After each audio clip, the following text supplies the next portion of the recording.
The last train always carried secrets. At least, that's what people in New York whispered after midnight. Most commuters rushed to catch earlier rides, avoiding the empty, echoing tunnels that stretched beneath the city-like veins pumping unseen darkness. But Daniel Harper wasn't most people. He was a night shift photographer who survived on deadlines, coffee, and curiosity, sometimes too much curiosity. That Tuesday night, Daniel stepped onto Platform 7 just as the station clock struck 12:03 a.m. The subway station was unusually silent. Normally, even at midnight, there were musicians, tired office workers, or the occasional homeless sleeper curled on benches. Tonight, there was nothing. The flickering fluorescent lights hummed overhead. One of them buzzed louder than the others, blinking rapidly like it was trying to warn him. Daniel adjusted the camera strap hanging around his neck. He loved photographing abandoned or empty places. The loneliness of forgotten spaces fascinated him. And this platform, it felt strangely abandoned for a city that never slept. He pulled out his phone to check the train schedule. Last train, 12:05 a.m. 2 minutes. Daniel leaned against a pillar, scrolling through emails when he noticed something strange. Across the tracks, on the opposite platform, stood a woman. She wasn't moving. Her posture was stiff, unnatural, like a mannequin placed there by mistake. She wore an old-fashioned gray coat that looked decades out of style. Her long black hair covered most of her face. Daniel squinted. The opposite platform was closed for renovation. The lights there were off. No trains stopped there anymore. Yet she stood perfectly still, staring directly at him. A cold shiver crawled up Daniel's spine. He raised his camera instinctively. The woman's silhouette against the darkness would make a perfect eerie shot. As he adjusted the focus lens, the flickering light above him went completely out for a split second. Click. When the light came back, the woman was gone. Daniel lowered his camera, confused. He quickly checked the image he captured. His stomach dropped. The platform across was empty, but in the photograph, the woman stood closer to the edge of the tracks than before. Her head tilted sideways at an impossible angle, and her hair no longer covered her face. She was smiling, not a normal smile. Her lips stretched far beyond human limits, revealing rows of needle-like teeth. Daniel's heart pounded violently. Must be editing glitch, he whispered to himself, though he knew his camera never malfunctioned like that. The distant rumble of an approaching train echoed through the tunnel. The ground vibrated slightly beneath his feet. Relieved, Daniel packed his camera and stepped closer to the yellow safety line. The headlight of the subway train appeared in the distance, growing brighter as it approached. As the train screeched to a halt, the doors opened with a metallic sigh. Daniel stepped inside. The train car was nearly empty. Only 3 other passengers sat scattered across the seats. A tired-looking businessman asleep near the window. A teenage boy listening to music, staring at his phone. And an elderly janitor holding a mop bucket between his legs. Daniel sat near the center, exhaling slowly. The eerie feeling from the platform still clung to him, but he tried ignoring it. The doors closed. The train lurched forward into the tunnel darkness. For a few minutes, everything felt normal. The rhythmic clanking of wheels against rails echoed comfortably. Daniel scrolled through his photos again, debating whether to delete the strange image. But something stopped him. The photograph changed. The woman was no longer standing across the tracks. She was standing inside the train, directly behind him. Daniel froze. His fingers trembled as he slowly turned around. The seat behind him was empty. He stared back at the photo. The woman's smiling face now appeared inches behind his shoulder. Her eyes looked hollow, like 2 endless black holes swallowing the frame. Suddenly, the overhead lights flickered violently. The train slowed unexpectedly between stations. The businessman woke up abruptly. The teenage boy removed his headphones, looking around nervously. Even the janitor stopped breathing heavily and stared toward the connecting door at the end of the car. A loud scraping sound echoed from the roof of the train. Something was crawling above them. Daniel's throat went dry. The scratching continued. Slow, deliberate, like claws dragging across metal. Then came a heavy thump directly above Daniel's seat. The teenage boy stood up. Did something fall on the train? No one answered. The janitor whispered hoarsely, "This line, it wasn't supposed to reopen." Daniel turned toward him. "What do you mean?" The old man hesitated. His wrinkled hands tightened around the mop handle. 20 years ago, he whispered, a train derailed in these tunnels. Entire car vanished. Rescue teams found nothing, just empty tracks and blood. The businessman scoffed, urban legends, but his voice shook slightly. Another loud bang struck the roof, stronger this time. Dust particles rained from the ventilation vents. The lights flickered again, then completely shut off. Pitch darkness swallowed the train. Passengers gasped. Only emergency red lights activated along the floor, casting the entire train in a dim crimson glow. Daniel's breathing grew rapid. He grabbed his camera, turning on its flash as a temporary light source. The moment the flash illuminated the car, Daniel screamed. The woman from the platform stood at the far end of the train.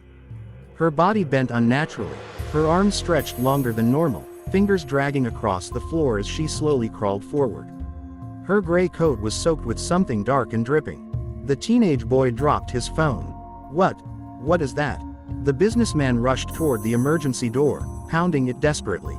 Driver, open the door, something's in here. The woman's head twisted 180 degrees, locking eyes with Daniel. Her smile widened further, tearing her cheeks. The janitor began muttering prayers under his breath. Suddenly, the train jerked violently and came to a complete stop. Silence fell. Even the crawling sound stopped. For a few seconds, no one moved. Then the train speakers crackled to life. A distorted voice whispered, "Next stop. Lost platform." Daniel exchanged confused glances with the other passengers. None of them recognized that station name. The emergency lights flickered again, dimming further. A loud metallic creak echoed as the train doors slowly slid open, even though they were nowhere near a station. Beyond the doorway stretched an unfamiliar platform covered in thick fog. The tiles looked ancient, cracked, and stained with rust-colored marks. No lights, no signs, just endless gray mist swallowing everything beyond 10 feet. The distorted voice returned through the speakers. "All passengers, please exit." The businessman shook his head violently. No way, this isn't real." But suddenly, something grabbed him. Invisible force yanked him out of his seat and dragged him screaming toward the open door. His fingernails scraped across the floor as he tried resisting. Daniel and the teenage boy rushed forward to help, grabbing his arms. For a brief moment, they managed to stop the pull. Then the fog outside moved. Shapes shifted inside it, dozens of shadowy hands reaching outward. They grabbed the businessman's legs. With horrifying strength, they dragged him into the fog. His screams echoed through the tunnel, then abruptly stopped. The train doors slammed shut instantly. The teenage boy collapsed to the floor, sobbing uncontrollably. Daniel's entire body trembled. His mind refused to process what just happened. The janitor whispered again, tears rolling down his cheeks. "It's back. The lost train. It's choosing passengers again." The lights inside the train flickered back on. But the woman was gone. Only wet footprints remained on the floor, leading directly toward Daniel's seat. Daniel slowly sat down, staring at the photograph still glowing on his camera screen. The image updated once more. Now it showed 4 passengers sitting inside the train. 3 alive, 1 standing behind Daniel, reaching toward his shoulder with elongated fingers. And beneath the image, faint scratched letters appeared. "You saw her. Now you ride forever." Daniel felt something cold brush against the back of his neck. He slowly turned around, and this time, he wasn't alone. Standing inches behind him was the woman from the photograph. The air around her smelled like rusted metal and damp tunnels. Her elongated fingers hovered just above his shoulder, trembling slightly, as if deciding whether to touch him, or tear him apart. Daniel couldn't move, his muscles locked in terror. Every instinct screamed at him to run, but his body refused to respond. The teenage boy across the aisle noticed Daniel's frozen expression. Slowly, he followed Daniel's gaze, and his face drained of color. "She's right behind you," he whispered. The janitor squeezed his eyes shut, muttering prayers louder now, rocking back and forth. Daniel swallowed hard. He gathered every ounce of courage and turned his head slightly. The woman's hollow eyes stared directly into his soul.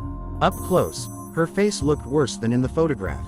Her skin appeared cracked, like dried clay ready to crumble. Dark liquid dripped from her hair, pooling onto the train floor. Her smile stretched unnaturally wide, revealing sharp teeth layered in multiple rows. Then she spoke. Her voice sounded like dozens of whispers layered together. "You saw me. You entered the forgotten line." Daniel's voice shook. What do you want?" Her head tilted slowly, bones cracking audibly. "Passengers." The train suddenly lurched forward again. The movement caused the woman to vanish instantly, dissolving into thin air like smoke pulled into ventilation vents. Daniel gasped, spinning around wildly. She was gone. But the footprints remained, spreading across the train floor like wet stains slowly drying into black marks. The teenage boy wiped tears from his face. "We're going to die, aren't we?" Daniel forced himself to stay calm. Panic wouldn't help them survive. "Listen," Daniel said, trying to sound confident. "There has to be a logical explanation. Maybe this is some abandoned maintenance tunnel. Maybe someone is controlling this train." The janitor shook his head violently. "You don't understand," he whispered. "This train disappeared 20 years ago. The one that derailed. I was part of the cleanup crew." Daniel stared at him. "Then how is it running?" The old man's voice cracked. "Because it never stopped running." Silence filled the car. The train accelerated faster than normal. Outside the windows, the tunnel walls blurred into darkness. Occasionally, dim lights flashed past, but they looked older than modern subway systems. Rust covered the tunnel edges. Broken signs flickered with faded station names that Daniel couldn't recognize. The train speaker crackled again. "Next stop, Memory Junction." The teenage boy sobbed. "These stations aren't real." The janitor nodded slowly. "They're not stations, they're traps." Suddenly, the emergency door between train cars slammed open violently. A freezing wind howled through the car, carrying distant echoes of screams and grinding metal. Daniel grabbed his camera flashlight and aimed it toward the open doorway. The next train car looked completely destroyed. Seats torn apart, windows shattered. Dark stains covered the walls and ceiling like something exploded inside. "Was that the derailed car?" Daniel whispered. The janitor nodded weakly. "Yes, that's where it happened." A faint movement flickered inside the destroyed car. Daniel squinted. At first, it looked like shadows shifting with the train's motion. Then one of the shadows stood up. A man stepped into the doorway. His body was twisted unnaturally, spine bent sideways, one arm hanging by threads of flesh. His eyes glowed faint red, staring directly at them. Behind him, more figures stood up. Dozens of broken passengers slowly turned toward their train car. The teenage boy screamed, "They're coming!" The figures began crawling forward, dragging broken limbs across the floor. Their bones cracked with each movement. Their mouths opened in silent screams, releasing black smoke that spread across the destroyed car. Daniel slammed the emergency door shut, pressing his body against it. "Help me hold it," he shouted. The teenage boy rushed forward, pushing against the door with him. The janitor joined, trembling but determined. From the other side, the undead passengers slammed themselves against the door repeatedly. Each impact bent the metal slightly inward. Boom, boom, boom. The teenage boy cried out, "It won't hold." Daniel's mind raced. His eyes scanned the car desperately, searching for anything useful. His gaze landed on the emergency tool compartment near the window. "Hold the door," Daniel shouted. He sprinted toward the compartment, smashing the glass open with his elbow. He grabbed a heavy emergency hammer and ran back. Just as the door began to bend inward, Daniel wedged the hammer into the locking mechanism. The metal groaned but held slightly stronger. The impacts from the other side grew weaker. Then, silence. Daniel slowly stepped back, breathing heavily. Did they stop?" the teenage boy asked. Before anyone could answer, a loud metallic scream echoed through the entire train, like brakes grinding against rails at full speed. The train slowed again. The lights flickered violently, turning from white to deep crimson, then to pitch black. The train stopped completely. Through the windows, Daniel noticed they had arrived at another platform. This one looked even older than the last. The tiles were broken, covered in moss and thick dust. Ancient posters peeled from the walls, displaying advertisements from decades ago. The station sign hung crookedly, barely readable through layers of grime. The words faintly glowed. "Final transfer." The train doors slid open slowly. Fog poured inside the train like it was alive, swirling around their feet. The temperature dropped instantly, turning their breath visible in the freezing air. The speaker whispered again, "Passengers, your journey continues." Suddenly, the janitor collapsed to his knees. "I remember this place," he whispered. Daniel knelt beside him. "What do you mean?" The old man's eyes filled with terror. "This is where the rescue team stopped searching. They said the tunnel collapsed beyond this station, but I heard voices coming from inside the rubble." The teenage boy grabbed Daniel's arm tightly. "We're not getting off, right?"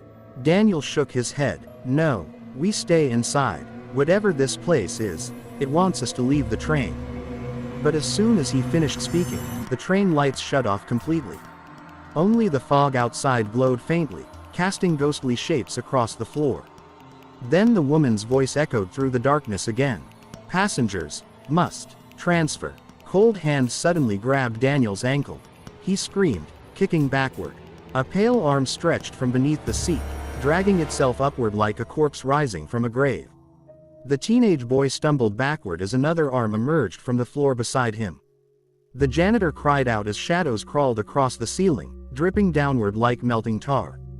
The fog outside thickened, forming silhouettes of dozens, maybe hundreds, of waiting figures.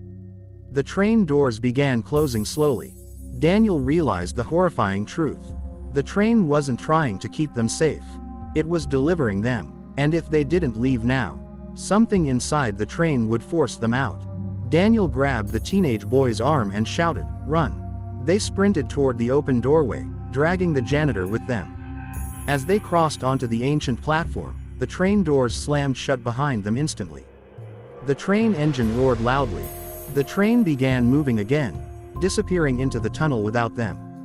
Daniel collapsed onto the dusty platform, gasping for breath. The teenage boy stared into the fog ahead, trembling. "Are we safe now?" he asked weakly. The janitor slowly stood, staring into the endless mist. "No," he whispered. "This is where the real nightmare begins." From deep inside the fog, hundreds of footsteps echoed toward them. Daniel struggled to stand as freezing air wrapped around his body. The ancient platform beneath his feet felt brittle, as if one wrong step could shatter it completely.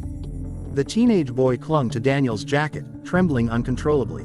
The janitor stood ahead of them, staring into the endless gray mist with hollow eyes. The sound of footsteps echoed again. Slow, heavy, and far too many to count. Daniel turned toward the dark tunnel where their train had disappeared. "We need to find another way out," he said, forcing strength into his voice. "There is no way out," the janitor whispered. Daniel grabbed his shoulder. "There has to be." The old man slowly turned. Tears streamed down his face. "This station exists between time, between life and death. The train collects souls, brings them here, and something deeper inside chooses who stays, and who disappears forever." The teenage boy shook his head. "That's not real. That can't be real." Before anyone could respond, shapes began forming inside the fog. Dozens of silhouettes slowly emerged onto the platform. Some limped, some crawled, some dragged broken bodies across the floor. Their clothes looked from different time periods: office workers, construction workers, soldiers, even children. Passengers, all staring silently toward Daniel and the others. Daniel backed away. "What do they want?" The janitor's voice trembled. "Witnesses, replacements, sacrifices, no one truly knows." The figures suddenly parted, creating a narrow path through the crowd. From deep within the fog, a faint golden light flickered, the only color that existed in the dead gray world. A distorted voice echoed around them. "Final transfer. Proceed." The crowd of ghostly passengers slowly turned their heads toward the glowing path, as if guiding them forward. The teenage boy whispered, Maybe that's the exit." Daniel didn't trust it, but standing still meant certain death. The shadows behind them had started crawling closer from the tracks, dripping black liquid that hissed when it touched the platform. "We move," Daniel said firmly. The three of them stepped onto the path, surrounded by silent figures watching them pass. Their empty eyes followed every movement. Some reached out slightly, fingers twitching like they wanted to grab them, but something invisible held them back. As they walked deeper into the fog, the golden glow grew brighter. Soon, the outline of an enormous station hall appeared. far larger than any subway terminal should be. The ceiling stretched endlessly upward, disappearing into darkness. Rusted train tracks spread across the hull in dozens of directions, each leading into separate tunnels. In the center stood a massive broken clock frozen at 12:05. The exact time Daniel boarded the train. Beneath the clock stood the woman. She waited silently, her gray coat fluttering slightly as if underwater. Her smile remained stretched beyond human limits, but her eyes now glowed faint gold, reflecting the strange light around them. The janitor dropped to his knees immediately. "Please, I've served long enough." The woman tilted her head. "Your time ended long ago," she whispered. The janitor's body suddenly froze. His skin turned pale gray, cracking like stone. Within seconds, he crumbled into dust that scattered across the platform floor. The teenage boy screamed and tried to run, but invisible force locked his legs in place. Daniel stepped forward. "Stop. Take me instead." The woman slowly turned toward him. "You already belong to the train," she said softly. Daniel's heart stopped. "What does that mean?" She raised her long finger and pointed toward his camera. Daniel looked down. The camera screen glowed brightly on its own. The photograph displayed all three of them standing in the station hall. But the janitor's figure had already faded. Only Daniel and the teenage boy remained. And behind Daniel, dozens of shadow hands clung to his shoulders, chest, and arms, invisible in real life, but clearly visible inside the photograph. "You saw the forgotten world," the woman whispered. "Those who see become part of the journey." The teenage boy sobbed. "Please, I just want to go home." The woman stared at him silently. Then she extended one hand toward him. "For every witness, one life may return." Daniel froze. The meaning became horrifyingly clear. One of them could leave. The other would stay, forever. The teenage boy looked at Daniel with desperate eyes. "You said you'd help me survive." Daniel's chest tightened painfully. He thought about his empty apartment, his unfinished photographs, the lonely nights he spent chasing abandoned places, searching for stories instead of living his own life. Maybe this was always where his path led. Daniel forced a small smile. "Kid, what's your name?" "Lucas," the boy whispered. "Listen, Lucas," Daniel said softly. "When you leave here, never come back underground after midnight. And never photograph places that feel wrong." Tears streamed down Lucas's face. "No, there has to be another way." Daniel stepped backward, away from the woman's reaching hand. "I think I already chose when I pressed that camera shutter." The woman slowly lowered her hand toward Lucas. A bright golden glow wrapped around him. His body began fading, dissolving into floating particles of light. Lucas screamed Daniel's name as he vanished completely. Silence returned. Daniel stood alone in the endless station hall. The woman approached him slowly. Up close, her monstrous smile softened slightly, almost resembling sadness. "You will guide the next passengers," she whispered. Daniel felt freezing chains wrap around his wrists and chest. Shadow hands pulled him backward toward the tracks beneath the giant clock. The ground opened silently, revealing endless darkness below. As he sank into the shadows, his camera slipped from his neck, landing on the platform floor. The screen flickered one final time. The photograph updated. It now showed Daniel standing inside a subway train, his eyes hollow and glowing faint red, his body twisted unnaturally as he stared toward the camera. 3 weeks later, Lucas sat inside a crowded subway train during evening rush hour. Doctors said he was found unconscious near an abandoned station tunnel. No one believed his story about the ghost train. He tried to forget, tried to live normally. As the train approached his stop, Lucas noticed a photographer standing near the opposite door. The man wore a dark jacket, holding an old camera around his neck. Lucas froze. The man slowly raised his head. It was Daniel, but his smile stretched far too wide. The train lights flickered once. Daniel lifted his camera and pressed the shutter. Click. The train announcement echoed overhead. Next stop, lost platform. Lucas screamed as the train doors locked shut, and the subway disappeared into darkness once more.